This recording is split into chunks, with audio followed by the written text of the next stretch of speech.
Hello, आज आपण जाणून घेऊयात पर्सेंटेज आणि पर्सेंटाईलचा डिफरन्स एकदम सोप्या भाषेमध्ये.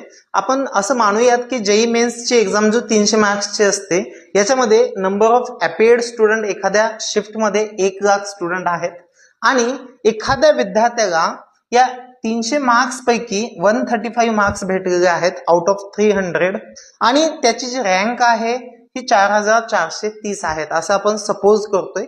तर या विद्यार्थ्याचे पर्सेंटेज काय असेल आणि पर्सेंटाईल काय असेल. पर्सेंटेजचा फॉर्म्युला असतो obtain marks upon total marks into 100.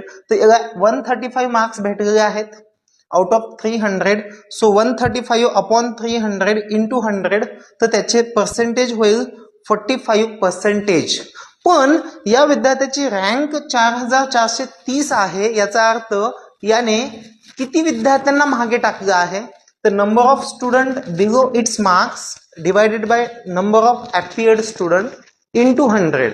अगर ये करेंगे तो हमें इसके परसेंटाइल मिलेगा.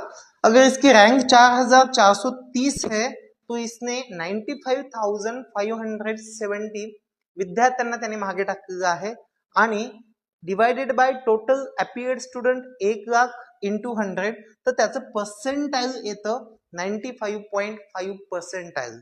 तर त्याचे मार्क्सचं पर्सेंटेज असेल 45% आणि त्याचं पर्सेंटाईल असेल 95.5%.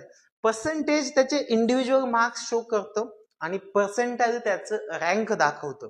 ज्यावेळेस आपण NIT IIT ऍडमिशनला जातो तर आपल्याला बोर्डामध्ये 75% असणं आवश्यक असतं किंवा बोर्डामध्ये आपण टॉप 20% स्टुडंटमध्ये असलं पाहिजे. याचा अर्थ आपलं पर्सेंटाईल 80 च्या वर असणं आवश्यक आहे, तरच आपल्याला NIT IIT मध्ये ऍडमिशन मिळतं. तर हे आहे सोप्या पद्धतीने पर्सेंटेज आणि पर्सेंटाईल. थँक्यू.